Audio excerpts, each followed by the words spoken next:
자라투스트라는 이렇게 말했다. 제6절 해설을 시작하겠습니다. 먼저 본문을 읽겠습니다. 이때 모든 사람을 침묵시키고 모든 사람의 눈을 놀라게 한 일이 일어났다. 그동안에 줄타는 사람이 재주를 부리기 시작한 것이다. 그는 작은 문에서 나와 두 탑 사이에 걸쳐서 시장가 군중의 머리 위를 지나가기 밧줄을 타기 시작했다. 그가 밧줄 한가운데에 이르렀을 때 작은 문이 다시 열리고 익살꾼처럼 얼룩덜룩한 옷을 입은 남자가 뛰어나와 재빠른 걸음으로 첫 번째 사나이를 따라갔다. 자, 여기서 줄 타는 사람이 나왔습니다. 줄 타는 사람이라면은 우리가 인생을 사는데 모든 사람이 다 줄 타는 사람이나 마찬가지입니다. 그러니까 그냥 줄 타는 사람이란 특별한 사람이라기보다는 모든 사람이라고 우선 생각해도 되겠습니다. 그런데 이제 이 사람이 두 탑 사이에 걸쳐서 이 탑을 설명을 하고 들어가야 됩니다. 탑은 우리나라에서는 석탑 이래가 주로 절에 가면 있지 않습니까? 그런데 이 유럽의 탑은 그런 탑하고 다릅니다. 이게 정사각형처럼 생겨가지고 이렇게 기둥으로 쭉 올라가는 그런 탑이잖아요. 그 사진이나 이런 데서 많이 보셨잖아요. 그 탑의 용도는 망루로 쓰였습니다. 거기에 보초병이 올라가가 적군이 오는 거 이런 내려다보는 그게 탑인데, 그게 이제 나중에 그 탑에 소위 말해서 좀 유명한 사람, 뭐 귀족이나 왕족이나 이런 사람을 가두는 역할을 했습니다. 그래서 이제 큰 범죄를 저지른 사람들은 도둑놈, 강도 이런 거는 지하 감옥에 이제 처박아 놓고, 탑에는 그래도 그런데 보낼 수 없는 소위 말한 정치범 이런 사람들을 탑에 가둔 겁니다. 그래서 이 줄 타는 남자가 그 탑에서 나온 겁니다. 자, 여기까지 이야기하고 또 이어가겠습니다. 그런데 여기 주석에 보면은 여기서 익살꾼을 자라투스트라의 한 분신이라고 본다면 발꿈치는 거의 불굴의 의지를 나타낸다 이런 다 나와 있는데, 발꿈치 이야기는 좀 뒤에 다시 나올 겁니다. 자, 그러면 익살꾼을 이 주석에 있는 이야기는 무시할 필요가 있습니다. 왜 그러냐면은 익살꾼을 자라투스트라의 분신이라고 본다면 가정법입니다. 이거는 이 책 해설에서 아무 의미가 없습니다. 그래서 저는 이거를 무시하고 설명을 하겠습니다. 우리가 꾼이라는 단어를 쓸 때는 안 좋은 의미를 나타냅니다. 우리가 장사꾼 하면 나쁜 의미로 장사하는 사람이 사람을 속인다든지 이런 사람 보고 장사꾼이라고 그러죠. 꾼이라는 단어가 붙으면 이건 안 좋은 이미지입니다. 그래서 여기서 익살꾼이라 그랬습니다. 익살이 뭡니까? 웃기는 거잖아요. 자, 코미디언, 개그맨, 익살꾼 되잖아요. 근데 꾼이라 그러면 안 됩니다. 왜? 그 사람 비하하는 내용이니까. 그러니까 여기서 익살꾼은 그런 웃기는 사람이 아니고 웃기려는 사람입니다. 그러면 웃기려는 사람은 뭡니까? 군중을 선동해가지고 자기가 권력이나 부를 얻기 위해서 하는 일종의 정치꾼하고 비슷한 이야기가 됩니다. 정치 잘하는 사람, 우리는 정치를 해서 나쁜 짓 하는 사람을 정치꾼이라고 하지 않습니까? 그죠? 자, 그래서 이제 남자가 뛰어나가 첫 번째 사나이를 따라갔다. 첫 번째 사나이는 줄 타는 사람이잖아요. 자, 그 다음에 읽을게요. 절름발이야, 빨리 가. 이 남자는 무서운 목소리로 소리쳤다. 빨리 가. 게으름뱅이, 밀수꾼, 겁쟁이야. 빨리 가지 않으면 내 발꿈치로 간지럽힐 테야. 두 탑사에서 뭘 하고 있는 거야? 자, 굉장히 어려운 이야기가 나옵니다. 그런데 여기서 오늘은 니체의 아주 신나는 욕을 니체는 아주 점잖하게 표현을 했습니다. 그래서 이런 표현들을 깨뚫어 읽지 않으면 자라투스트라가 이렇게 말했다는 책을 이해하는데 너무 어려워서 또 너무 간과하기 쉽고 그냥 지나가서 절름발이야 빨리 가, 게으름뱅이, 밀수꾼, 겁쟁이야, 이거 뭐 누구나 읽을 수 있고 누구나 이해할 수 있는 단어지 않습니까? 근데 여기에는 니체에 숨어있는 아주 날카로운, 칼날보다 날카로운 비방이 숨어 있습니다. 여기에는. 그거를 지금 얘기하겠습니다. 절름발이란 말이 뭡니까? 이거는 니체의 의미를 파악해서 해석을 하면은 병신 같은 놈입니다. 왜? 절름발이 어떻게 줄을 탑니까? 보통 사람도 줄을 타기 힘드는데 훈련을 많이 해야 타는데 절름발이가 줄을 탈 수는 없잖아요.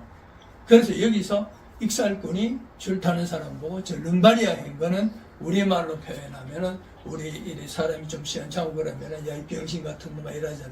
바로 그 뜻입니다. 그래서 절름발이라는 말로 아주 표현을 완곡하게 표현했는데 의도는 굉장히 신랄한 이야기입니다. 다음에 밀수꾼. 밀수꾼이 뭐냐? 게으름뱅이. 게으름뱅이는 뭐냐? 일 처리를 제대로 못하는 사람. 업무 수행 능력이 떨어지는 사람. 그거를 그냥 게으름뱅이라고 완곡하게 표현을 한 겁니다. 그 다음 밀수꾼. 이 또 꾼자를 붙여. 이거 아주 나쁜 이야기지, 그죠? 자, 밀수꾼이 뭐냐? 이거를 아까 절름발이를 병신 같은 놈 이런 식으로 게으름뱅이를 일을 제대로 못하는 놈, 멍청한 놈 이런 거를 바꾸어 쓰면 밀수꾼은 뭡니까? 조직 범죄 단원, 다시 말해서 갱 단원, 뭐 요즘 하는 뭐 마피아 단원 이런 이야기입니다. 왜 그러냐? 밀수는 혼자서 못합니다. 물건 가져오는 사람, 사주는 사람, 파는 사람 막 이렇게 막 영화에 보면 잘 나와 있지, 그죠? 그래서 밀수꾼 하는 거는 니는 범죄단체 조직, 범죄단체 조직에 있는 사람이 재판에 가면은 형벌을 제일 크게 받습니다. 이쯤 범죄단체 조직죄라는 따로 추가가 되기 때문에. 그래서 아주 범죄를 저지르다 아주 나쁜 놈이다. 그 다음에 겁쟁이야. 이것도 굉장히 신랄한 욕입니다, 사실은. 근데 뭐 우리 겁쟁이야 그냥 평범한 이야기 같죠. 자, 여자들이 겁이 많습니다. 근데 여자들 보고 겁쟁이라고 그러잖아요. 여자들 중에 세상에서 제일 용감한 사람이 누굽니까? 엄마잖아요. 그죠? 그래서 여기서 겁쟁이는 뭐를 말하느냐? 비겁한 사람, 비겁한 놈. 어떤 사람이 가장 비겁하냐? 매국노, 반역자. 제일 비겁한 놈이 매국노입니다. 이 매국노가 굉장히 비겁한 놈입니다.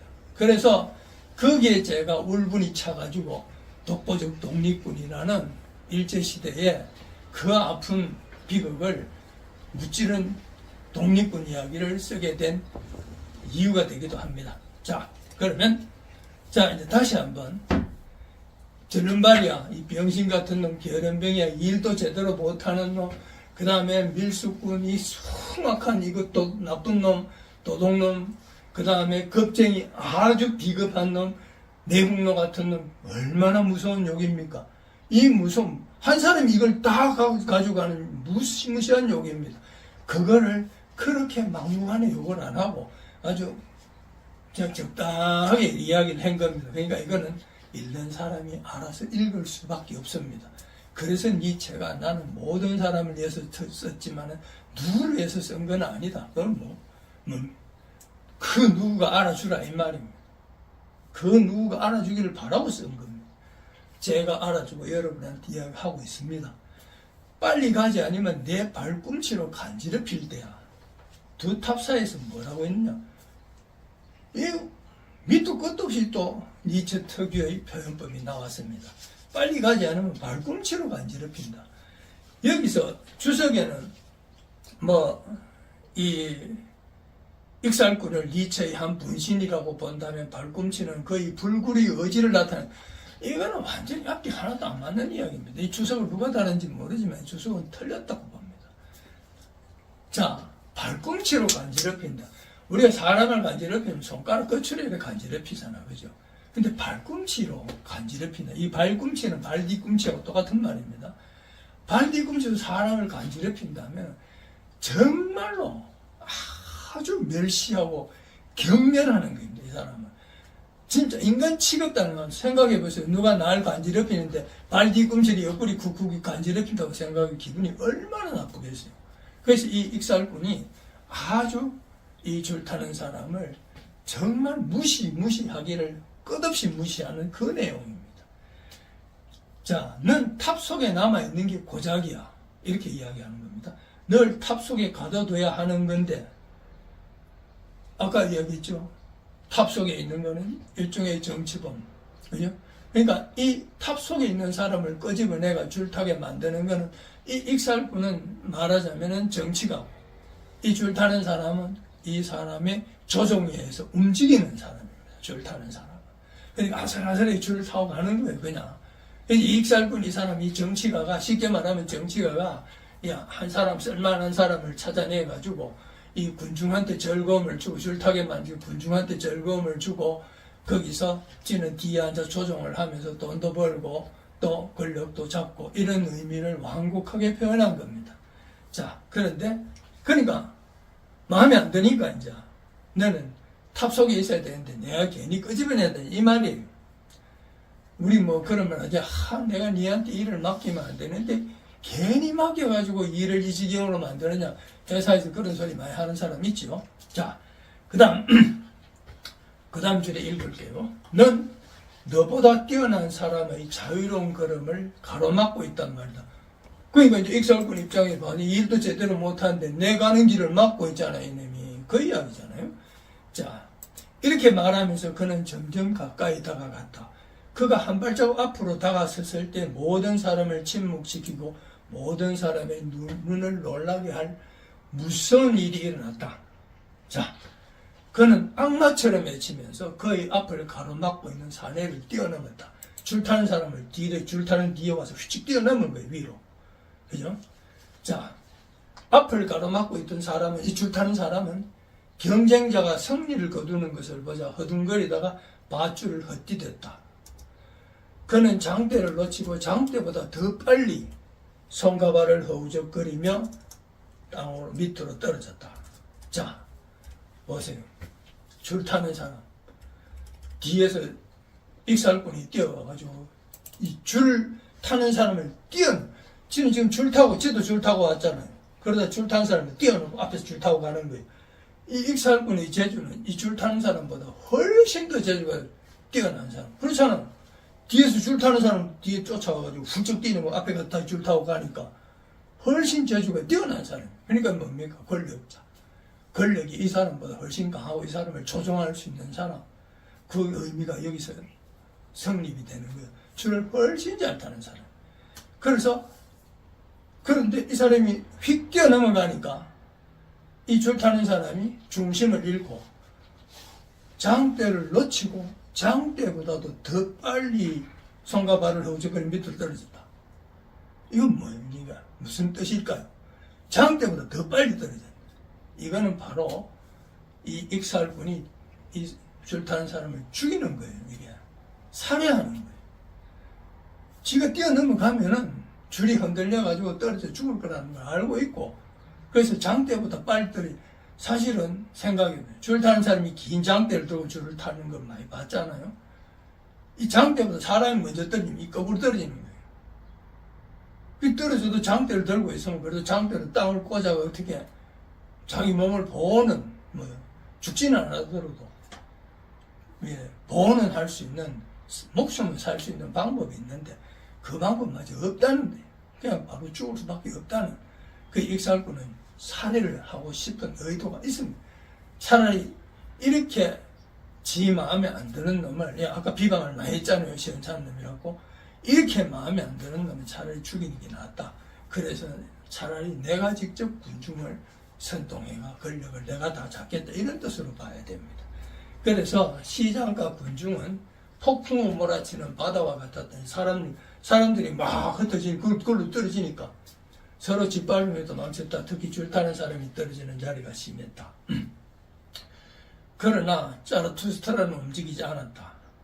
줄 타는 사람은 자라투스트가 바로 옆에 떨어졌는데 다른 사람은 막 사람이 떨어지니까 다 도망갔는데 자라투스트는 떨어졌는데 가만히 있었다. 옆에 떨어졌는데 무참하게 상처를 입었으나 아직 목숨은 붙어 있었다. 줄 타는 사람이. 잠시 후 부상당한 사람은 의지를 회복하고 자기 앞에 꿇어앉아있는 자라투스트라를 보았다. 마침내 그는 말했다. 줄타는 사람이 자라투스트한테 거기서 뭐라고 있어? 나는 벌써 오래전부터 악마가 발을 걸어 넘어지게 되리라는 것을 알고 있어서. 이 말은 뭡니까? 오래전부터 악마가 발을 걸어 넘어지게 되리라는 걸 알고, 익살꾼이 그게 악마예요. 내 발을 걸어가 넘어지게 할 거라는 걸 알고 있었다. 그러니까 이 줄타는 사람은 저놈이 나를, 저 권력자가, 저 정치꾼이 나를 이용해먹고는 필요 없으면 버리는 줄 알고 있었다. 예상을 했다. 이 말이에요. 그 사실 우리 현실 세계에 이건 뭐 비일비재한 일이잖아요. 그죠? 이런 일이 뭐 예를 안 들어도 이런 일을 직접 겪은 분들이 엄청 많을 거예요. 자, 그럼 또 계속 읽겠습니다. 자, 이제 악마는 나를 지옥으로 끌고 갑니다. 당신이 막아줄 수 있겠어요?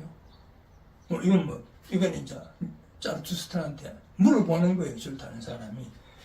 악마가 나를 지옥으로 끌고 간다. 이제 내가 이용만 당하고 이래 죽음을 당하니까 뭐 내가 천당을 가겠나? 악마가 지옥으로 데리고 가지, 이 뜻이잖아요. 그래서 자라투스트라한테 대답했다. 친구여, 내 명예를 걸고 말하건대 내가 말한 당신이 말한 것 따위는 존재하지 않습니다. 악마도 지옥도 없습니다. 악마도 지옥도 없습니다. 이거는 어떤 의미예요? 악마도 지옥도. 자, 니체의 사고는 초인입니다. 초인은 초급의 세계에서 살아가는 깨달음을 계속 하면서 이 현실 세계를 헤쳐나가고 현실 세계에서 지혜를 얻고 여기서 깨달음 속에 지혜를 얻고 긍지를 얻어가면서 초급의 길로 나아가는 사람이 초인이잖아요. 그런 세계에는 이 비현실적인 악마나 지옥, 이건 악마가 있으면 뭐가 천사가 있고 지옥이 있으면 뭐가 있으면 천당이 있고 어디까지 상대적인 개념이잖아. 그죠? 그거 다 없다는 얘기예요. 초현실적인 거는 없다, 이 이야기입니다. 자꾸 이 니체의 철학을 이야기하는데 뭐 신을 죽었다, 뭐 어쩐다, 뭐 신을 죽였다 하고 너무 막 종교적이고 철학적으로 막 주들 때가 막 그러니까 해석하고 막 이런, 그거는 니체 이야기를 그런 식으로 자꾸 하면 안 됩니다. 그건 아무 의미 없어요. 그게 니체의 철학과 문학에 아무런 영향도 미치지 않고, 니체는 그런 말을 누가 하는 걸 들으면 화날 겁니다. 이 니체는 악마도 지옥도 없다, 이 말이면 초현실적인 세계를 생각하지 말라는 거예요. 우리는 초극의 세계, 깨달음의 세계로 나아가는데 초현실적인 세계를 이야기하면 깨달음은 뭐 손에서 장풍이 나오고 뭐 이런 거 아니잖아요. 그 이야기. 초월의 세계는 없다, 이 말이에요. 그건 현실이 부정하는 거예요. 그런 건 없다. 당신의 영혼은 당신의 육체보다 더 빨리 죽는다. 그러면 이제는 아무것도 두려워하지 마시오. 당신의 영혼은 당신의 육체보다가 더 빨리 죽는다. 이 주석에는 영혼 불멸을 부정한다. 영혼 불멸이 아니다. 영혼은 죽으면 끝이다. 그걸로 이제 해석한 거예요. 영혼 불멸을 부정한다. 영혼 불멸이라는 것은 없다. 이런 식으로 주석을 달아놨는데 이건 해석이 좀 부족합니다. 당신의 영혼은 당신의 육체보다 더 빨리 죽는다. 이 말은 무슨 말이냐면은 우리가 죽으면은 영혼이 사람 몸을 떠나잖아, 그죠? 떠나가지고 어디로 갑니까? 저성세계로 가잖아, 그죠? 이성을 떠나잖아. 우리 다 그렇게 생각하고 있잖아요. 그래서 뭐 할아버지 조상 할아버지 뭐 이래가 또 뭐 내가 모시는 신하고 뭐 이런 거 막 무당들 이런 거 막 나오잖아요, 그죠? 우리 영혼은 따로 있다. 그 육체는 다 죽고 없어, 영혼은 따로 있다. 초현실적인 세계잖아요. 깨달음의 세계에는 초현실적인 세계를 부정하는 겁니다. 왜? 그거를 추구할 수가 없어요. 우리가 삶을 살아가는데 자기의 잘못을 반성하고 보다 더 보다 더 낫고 새로운 미래를 창조해 나가는 데는 초현실적인 것 갖고는 창조를 해낼 수가 없습니다. 기도 많이 다 한다고 공부 하나도 안 하고 기도만 빡세게 하면 합격합니까? 공부를 해야 합격을 하지. 현실적으로 공부를 해야지. 초현실적으로 기도의 힘으로 공부 하나도 안 했는데 기도의 힘을 딱 갖고 가서 사법고시 그 말이 됩니까? 사법고시 법률책도 안 보고 사법고시 합격합니까? 그건 말이 안 돼요. 아무리 달리기를 잘하고 막 힘이 좋고 해도 달리기 훈련 안 하면 달리기 1등 못해요. 초월적인 개념을 버려야 된다니. 그 이야기예요, 지금. 그러니까 영혼은 육체보다 더 빨리 죽는다. 그러니까 어차피 죽으면 영혼도 없다는 얘기예요. 그게 이제 영혼 불멸을 부정한다는 말로 간단하게 떼어버렸는데 제가 설명한 방식대로 초급적인 깨달음이지 초월적인 현상은 필요 없다는 이야기입니다. 자, 이제 그 사례는 의심스럽다는 듯이 쳐다보았다. 당신이 진리를 말하고 있다면 당신의 말은 내가 생명을 잃더라도 아무것도 잃는 것이 없다는 말이 됩니다. 자, 니체 특유의 아주 어려운 문장이 나왔습니다. 요거를 또 해석을 하겠습니다. 당신의 말은 내가 생명을 잃더라도 아무것도 잃는 것이 없다. 엄청 어렵죠? 생명을 잃더라도 아무것도 잃는 것이 없다. 그러니까 니체는 아까 우리가 지난 시간에 어려운 문장 이런 것들이 많이 있었잖아요. 그거를 이래 해석해 나가지만 그래도 얘기하면 또 막혀요. 무슨 말인지 또 몰라. 이거는 바로 뭐냐? 무에서 와서 무로 간다는 이 말입니다. 무, 없을 무자 쓰는 무. 무에서 와서 무로 간다. 그런데 잃을 게 뭐 있냐? 어차피 갖고 온 것도 없는데, 가지고 갈 것도 없는데, 그죠? 우리가 태어날 때 갖고 태어난 거 아니잖아요. 갈 때 놔두고 간지 가지고 가는 거 아니잖아요. 그러니까 무에서 태어나서 무로 돌아가는 거래요. 그러니까 이거를 니체는 줄 타는 사람 입을 빌려서 내가 생명을 잃더라도 아무것도 잃는 것이 없다. 그 말이 무에서 와서 무로 간다. 이 문장을 읽고 무에서 와서 무로 간다는 생각을 해석을 하기가 그렇게 쉽지 않습니다. 아무나 못합니다. 이 자랑이 아니라 이게 사실 깊이 있는 철학의 세계에서 혼자 탐구를 많이 해서 나온 의미 있는 해석이지 그냥 읽는다고 되는 게 아니고, 그래서 이런 것 해석을 못합니다. 그러니까 니체의 사고를 갖고 그냥 두리뭉실하게 자르투스트는 이렇게 말했다는 것을 막 밀가루 반죽하듯이 쭈물쭈물 해가지고 국수도 제대로 안 볶고 막 통째로 막 소티에가 막 삶는 거예요. 전부 다 보면. 그러니까 자르투스트라를 대목 단어 하나하나 해석을 한 사람이 아무도 없잖아요. 할 수 없어요. 되는 게 아닙니다. 자, 그 다음 줄. 그렇다면 나는 매와 보잘것없는 음식으로 춤추는 것을 가르친 짐승과 같소. 이게 매와 보잘것없는 음식으로 춤추는 것을 지가 춤을 췄잖아요. 근데 지가 또 가르친다 이 말이에요. 그건 뭐냐? 지가 이용당한 거예요. 그 익살꾼한테 정치가한테 이용을 당한 거예요. 이용을 당한데 자기는 탑에 사는 사람이죠. 탑에 갇혀있는, 아까 얘기했죠. 탑에 갇혀있는 사람은 정치범이라고. 이 지하 감옥에는 나쁜 놈, 진짜 사회적인 그 도덕론 강도 이런 지역, 이 사람은 어느 정도 줄 타는 사람은 사회적인 지위가 있는 사람이에요. 그러니까 이 높은 정치의 익살꾼이 이 사람을 부려먹고 이 사람은 군중을 즐겁게 해주는 사람이니까 어느 정도 사회적 지위가 있는 줄 타는 사람이 이 사람은. 그러니까 우리가 줄만 타는 사람을 생각하면 군중이 바라보고 있는 사람이잖아요. 그러니까 어느 정도 지위가 있고 또 아슬아슬하게 나아가면서 그 익살군, 그 정치가의 그 권력자의 비위를 맞춰야 되고 군중도 선동할 수 있어 군중을 즐겁게 할 수도 있어야 되고 이런 사람이니까 여기서 이 사람은 자기도 음식을 주고 이 짐승을 훈련시킬 때 음식 줘가 훈련시키잖아, 그죠? 음식 주서 훈련을 시키는 짐승을 훈련시킨 사람 자기도 짐승이다 이 말이에요. 결국은 매라는 것을 집어넣은 거예요. 그죠? 그러니까 결국 똑같으니 나는 이용만 당했다. 바로 그 뜻입니다. 그래서 이 읽는데 하나하나 정말 세심하게 읽고 분석하고 놀라운 추리력과 분석력을 투입시키지 않으면 해석이 이렇게 안 됩니다. 자, 자라투스트라는 말했다. 그렇지 않습니다. 당신은 위험한 일을 당신의 천직으로 삼았고 이 천직은 조금 더 부끄럽지 않은 것입니다. 지금 당신은 당신의 천직 때문에 파멸을 맞이했습니다.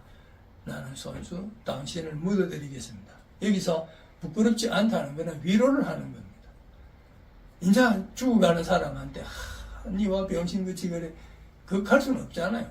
그렇게 말을 할 수는 없잖아요. 그래서 부끄럽지 않다. 잘했다. 뭐 그게 뭐 네가 그 운명인데 어쩌겠노 이 말이에요. 그래서 당신의 천직 때문에 파멸을 맞이했습니다. 그래서 당신이 그런 운명적으로 그래 흘러간 거다. 그래서 당신은 이렇게 죽어가는 건 어쩔 수 없다.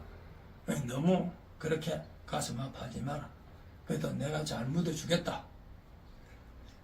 왜? 이런 사람을 묻어줄 사람도 없어요. 그죠? 군중은 이런 사람을 잊어버립니다. 왜? 군중도 이 사람을 그렇게 좋게 보지 않았기 때문에. 이 사람이 장대에서 줄에서 떨어질 때 군중이 다 도망가 버렸잖아요. 무섭다 하면서 다 도망가 버렸. 그게 뭡니까? 다 도망. 이 사람은 무시해. 필요 없는 사람 군중에는 이미. 왜? 줄 탈 수 없는 사람. 다시 말해서 군중에게는 필요 없는 사람이 돼. 죽든지 말든지. 그래서 이제 그러나 그는 마치 자라투스의 손을 잡고 감사를 표시하는 듯이 손을 움직였다. 이렇게 6절이 끝납니다. 자, 이제 7절 이어서 하겠습니다.